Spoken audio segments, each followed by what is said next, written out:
প্রিয় দর্শক বন্ধুরা, আজকের ভিডিও খুবই জ্ঞানবর্ধক ও ধনপ্রাপ্তির হতে চলেছে। আজকের ভিডিওতে আমি বলবো স্ত্রীদের সেটি কোন অঙ্গ যা নির্লজ্জ হয়ে টিপলে বা চুষলে আচানক অপার ধনের প্রাপ্তি হয়। মানুষ স্ত্রীদের কোন অঙ্গ দাপিয়ে বা চুষলে ধনী হয়ে যায়। যে মানুষ স্ত্রীদের এই অঙ্গ টিপে বা চুষে তার ঘরে সদা মা লক্ষ্মী বাস করেন, সাথে মা লক্ষ্মীর কৃপা সদা তার উপর বজায় থাকে। বন্ধুরা, আজকের এই ভিডিওতে আমি বলবো স্ত্রীদের সেই অঙ্গ কোনটি যা টিপলে বা চুষলে একজন পুরুষ ধনী হয়ে যাবেন। বন্ধুরা, আমার চ্যানেলে আপনাদের সবাইকে স্বাগত। ভিডিওটি শুরু করার আগে বন্ধুরা, আপনাদের কাছে একটাই অনুরোধ, ভিডিওটি যদি একটুকু ভালো লেগে থাকে তাহলে প্লিজ একটা লাইক করবেন এবং আমার চ্যানেলে যদি নতুন হয়ে থাকেন তাহলে সাবস্ক্রাইব করে আমার পাশে থাকবেন এবং কমেন্ট বক্সে লিখবেন হর হর মহাদেব। আজকের এই ভিডিওতে যারা যারা কমেন্ট করবেন মাতা লক্ষ্মী যেন তাদের সবার ঘরে থাকেন। বন্ধুরা, এক সময়ের কথা, এক গ্রামে শিব নামের এক ব্যক্তি থাকত। সে তার স্ত্রীর সাথে খুবই অসুখী ছিল, কারণ তার স্ত্রী কোথায় কোথায় তাকে কুটা দিত। তোমার কাছে কি আছে? ঘরে খাওয়ার জন্য অন্ন পর্যন্ত নেই। বন্ধুরা, তার ঘরে একদম গরিবই নেমে আসে। একটি পয়সাও ছিল না তার ঘরে, সাথে তার ঘরে খাওয়ার জন্য অন্যের একটি দানা পর্যন্তও ছিল না। একে তো গড় খাওয়ার কিছু নেই, অন্যদিকে স্ত্রীর এই অত্যাচার। সে অনেক ঝুঁকি হয়ে যায়। সে বুঝতে পারছিল না যে সে কি করবে। একদিনের কথা, সে ঘর থেকে একটি নির্জন রাস্তায় বেরিয়ে পড়ে এবং সেই নির্জন রাস্তায় চলতে চলতে সে একজন সাধুকে তপস্যা করতে দেখতে পায়। সেই সাধু একটি গাছের নিচে বসে তপস্যা করেছিলেন। শিব তখন সেই সাধুর কাছে গিয়ে বসে যায়। যখন সেই সাধু তপস্যা শেষ করেন, শিব তখন সাধু বাবার কাছে কান্না শুরু করে দেয়। তখন সেই সাধু শিবকে বললেন, হে পুত্র, তোমার কি হয়েছে? তুমি কেন কান্না করছো? তুমি কি জন্য দুঃখী? তখন শিব সেই সাধু মহারাজকে বলে, হে মহারাজ, আমার স্ত্রী আমাকে রোজ কোটা দেয়। আমি গরিব, সেই জন্য আমি যা কিছুই করি না কেন ধনের প্রাপ্তি করতে পারছি না। এতদিন একটি ছোট ব্যবসা ছিল, তাও স্ত্রীর প্রতিদিন ঝগড়ার কারণে সেটাও শেষ হয়ে গেছে। সে দিনরাত আমার সাথে ঝগড়া করে। এখন আমার ঘরে খাওয়ার জন্য একটা অন্নও নেই, এছাড়া পরার জন্য বস্ত্র পর্যন্তও নেই। কিন্তু এরপরেও আমি স্ত্রীকে বুঝাই সে যেন আমার সাথে ঝগড়া না করে, আমাকে কোটা না দে, কিন্তু সে কোনো অবস্থাতেই আমার কথা শুনে না। এই কারণে আমি ঘর থেকে বেরিয়ে এসেছি। তখন সাধু বাবা বললেন, কান্না করো না পুত্র, আমি তোমাকে এমন একটি কাজ করার জন্য বলতে চলেছি। তোমাকে কেবলমাত্র তোমার স্ত্রীর এই অঙ্গ নির্লজ্জ হয়ে টিপতে বা চুষতে হবে, তাহলে হঠাৎ করে তোমার ঘরে ধনের প্রাপ্তি হয়ে যাবে। তুমি দেখতে দেখতে ধনী হয়ে যাবে। সাধু আরও বলেন, যে পুরুষ স্ত্রীদের এই অঙ্গ টিপে বা চুষে তার ঘরে কখনো ধনের কমতি থাকে না, আর না তার ঘরে লড়াই ঝগড়া হয়। সাথে যে ব্যক্তি ব্যবসা করে তার ঘরে অপার ধনের বর্ষা হয়। এইসব বলে সাধু মহারাজ শিবকে একটি কাহিনী শোনাতে লাগলেন আর বললেন, এক নগরে এক কৃষক থাকত। তার অনেক জমি ছিল, যেখানে সে দিনরাত পরিশ্রম করত। তার ঘরে সেই কৃষক আর তার স্ত্রী থাকত। তাদের দুজনের মধ্যে অনেক প্রেম ছিল। তাদের ঘরে কোনো প্রকার লড়াই ঝগড়া ছিল না। এই কারণে তার ঘরে সদা মা লক্ষ্মী বাস করতেন, আর তার জমিতে এত ফসল উৎপন্ন হতো যে সে দিনে দিনে অনেক ধনী হয়ে যাচ্ছিল। সেই চাষি আর তার স্ত্রীর মধ্যে অপার প্রেম ছিল। তাদের দুজনের মধ্যে এত প্রেম ছিল যে আশেপাশের মানুষ তা দেখে হিংসা করত। ধীরে ধীরে একদিন গ্রামের সবাই জেনে যায় তাদের ভালোবাসার কথা, এবং এইভাবে একদিন সেখানে থাকা রাজাও জানতে পারে তাদের সুখের সংসারের কথা।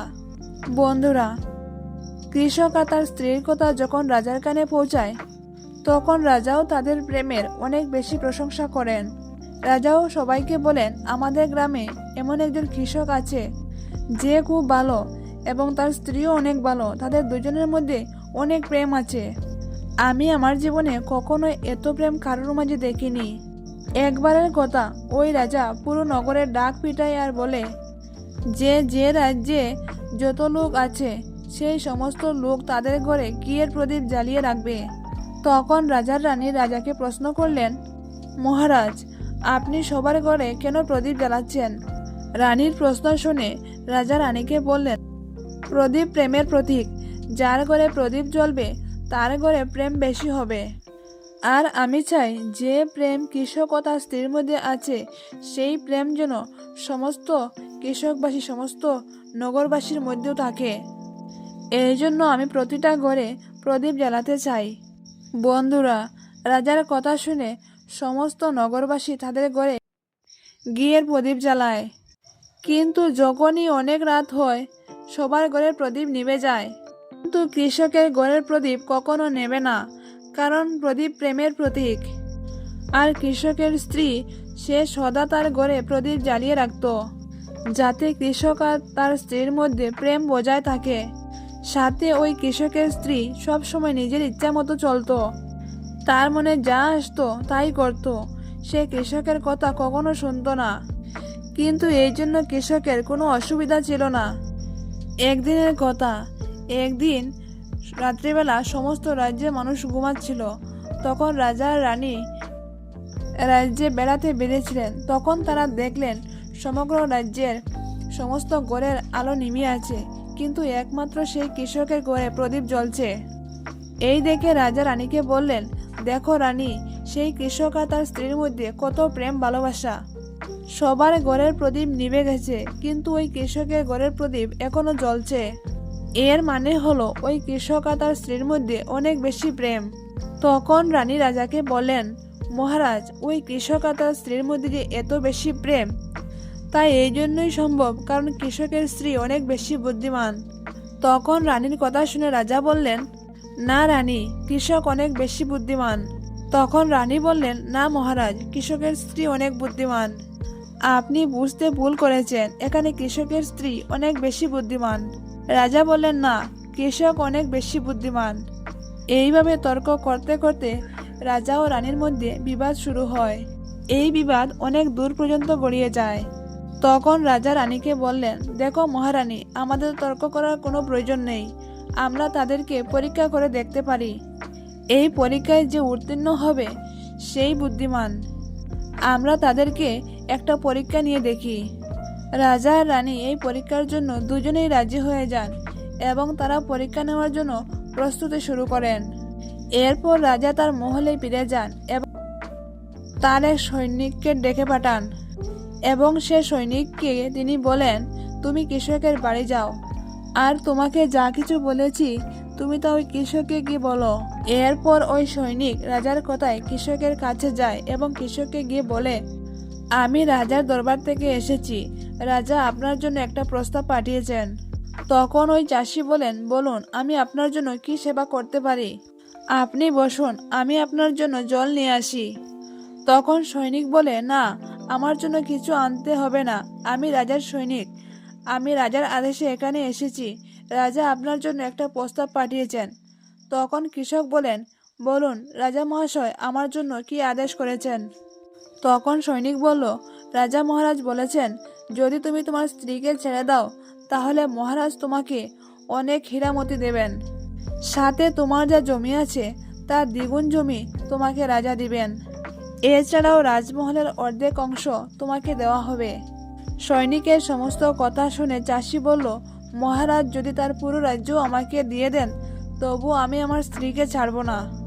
আপনি চলে যান, গিয়ে আপনি আপনার মহারাজকে বলুন। সৈনিক তখন মহলে ফিরে যায় আর রাজাকে গিয়ে সমস্ত কথা বলে। সেই সময় রানী ওখানে দাঁড়িয়ে সৈনিকের সমস্ত কথা শুনছিলেন। এই সমস্ত কথা শুনে রানী ভাবলেন, এবার কৃষকের স্ত্রীর পরীক্ষা নেওয়া উচিত এবং তিনি রাজাকে বললেন, মহারাজ, এবার তো ওই কৃষকের স্ত্রীকে পরীক্ষা করতে হবে। তখন রানী আবার একজন সৈনিককে পাঠিয়ে বললেন কৃষকের স্ত্রীর কাছে যাওয়ার জন্য। সৈনিক তখন কৃষকের স্ত্রীর কাছে গেল এবং গিয়ে বলল, রানীমা আপনার জন্য একটা ভালো প্রস্তাব পাঠিয়েছেন। কৃষকের স্ত্রী সৈনিককে তখন বলল, রানীমা আমার জন্য কি আদেশ পাঠিয়েছেন আমাকে বলুন। সৈনিক তখন বলল, রানীমা বলেছেন আপনাকে অনেক হীরা মতি এবং রাজ্যের অর্ধেক অংশ দেওয়া হবে যদি আপনি আপনার স্বামীকে ছেড়ে দেন, এবং তোমার স্বামীকে মেরে ফেলে দিতে হবে। তখন কৃষকের স্ত্রী কিছু সময় ভেবে চিনতে সৈনিককে বলল, যদি রানীমা আমাকে এত কিছু দেন তাহলে আমি কৃষককে মেরে ফেলবো। এই কথা শুনে সৈনিক বলল, আমি কি করে বুঝতে পারবো যে আপনি আপনার স্বামীকে হত্যা করেছেন? তখন কৃষকের স্ত্রী বলল, যখন আমি কৃষককে মেরে ফেলবো তখন আমি এই প্রদীপটি নিভিয়ে দেব, তখন আপনি বুঝতে পারবেন যে কৃষককে মেরে ফেলে দিয়েছি। সৈনিক কৃষকের স্ত্রীর এই সমস্ত কথা শুনে রাজমহলে ফিরে যায় আর সেখানে গিয়ে রানীকে সমস্ত কথা বলে। কৃষকের স্ত্রীর কথা শুনে রানী অনেক আশ্চর্য হয়ে যায়। রানী আর রাজার স্ত্রী জাতির প্রতি ঘৃণা তৈরি হয়। ওই সময়ে রাজা কিছু সৈনিকদের ডাকেন এবং বলেন, আমি কখনো চাই না আমার আর আমার স্ত্রীর পরীক্ষার জন্য কোনো নিরীহ মানুষের প্রাণ নাশ হোক। তোমরা একটা কাজ করো, তোমরা সকলে মিলে ওই কৃষকের ঘরে যাও আর কৃষককে সমস্ত কথা জানিয়ে দাও আর ওই কৃষকের প্রাণ বাঁচাও, আর তা না হলে ওই কৃষকের স্ত্রী কৃষককে মেরে ফেলবে। এরপর সৈনিকরা কৃষকের ঘরে যায় আর তারা ভাবে কৃষকের স্ত্রী তো কৃষককে রাত্রে মারবে আর প্রদীপও রাত্রে নেভাবে। এর আগেই বরং আমরা কৃষকের ঘরে পৌঁছে যাই আর কৃষককে বাঁচিয়ে নেই। বন্ধুরা, যখনই রাজার সৈনিকেরা কৃষকের ঘরে পৌঁছায় তখন তারা দেখতে পায় কৃষক আগে থেকে মরে পড়ে আছে। সৈনিক তখন কৃষকের স্ত্রীকে বলল, তোমাকে তো কৃষককে রাত্রে মারার কথা বলা হয়েছে, কিন্তু এখন তুমি কৃষককে কেন মেরেছ? তখন ওই কৃষকের স্ত্রী বলে, কৃষককে তো আমি মারতাম আর রাত্রের প্রদীপ নেভাতাম, তাই কৃষককে আমি দিনেই মেরে ফেলেছি। সমস্ত সৈনিক চাষির ঘর থেকে দৌড়ে রাজার কাছে পৌঁছায় এবং রাজা রানীকে সমস্ত কথা বলে। রাজা রানী এই কথা শুনে ক্রোধে ফেটে পড়েন এবং তখন ওই কৃষকের স্ত্রীকে ধরে নিয়ে আসার আদেশ দেন। সৈনিকেরা যায় এবং কৃষকের স্ত্রীকে বন্দি বানিয়ে নিয়ে আসে। রাজা কৃষকের স্ত্রীকে জিজ্ঞাসা করলেন, এমনটা তুমি কেন করেছ? তুমি তো একজন লোভী স্ত্রী, তুমি তোমার স্বামীর থেকে ধন দৌলতকে বেশি ভালোবাসো।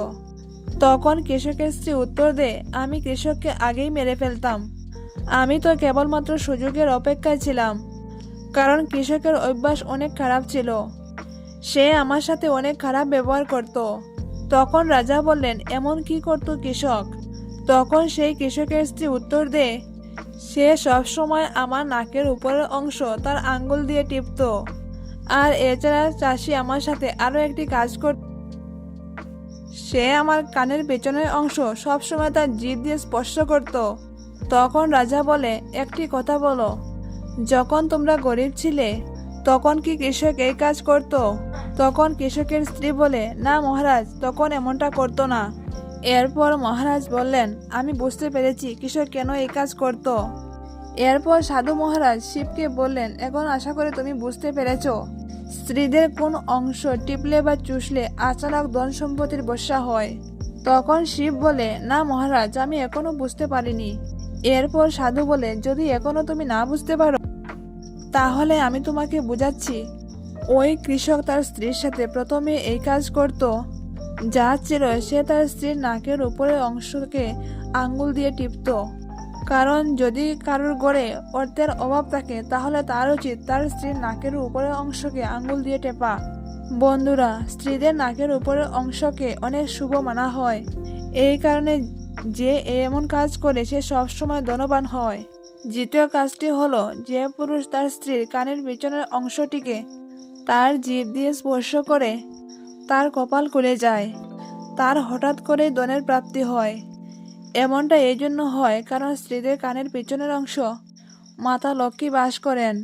যখন আপনি এমনটা করেন তখন মাতা লক্ষ্মী আপনার উপর খুশি হয়ে যান আর আপনার ঘরে অপার ধনের বর্ষা করেন, আর সাথে আপনাকে অপার ধনের অধিকারী করেন। আর আপনারা একটি কথা তো শুনেই থাকবেন, স্ত্রীকে মাতা লক্ষ্মীর রূপ মানা হয়।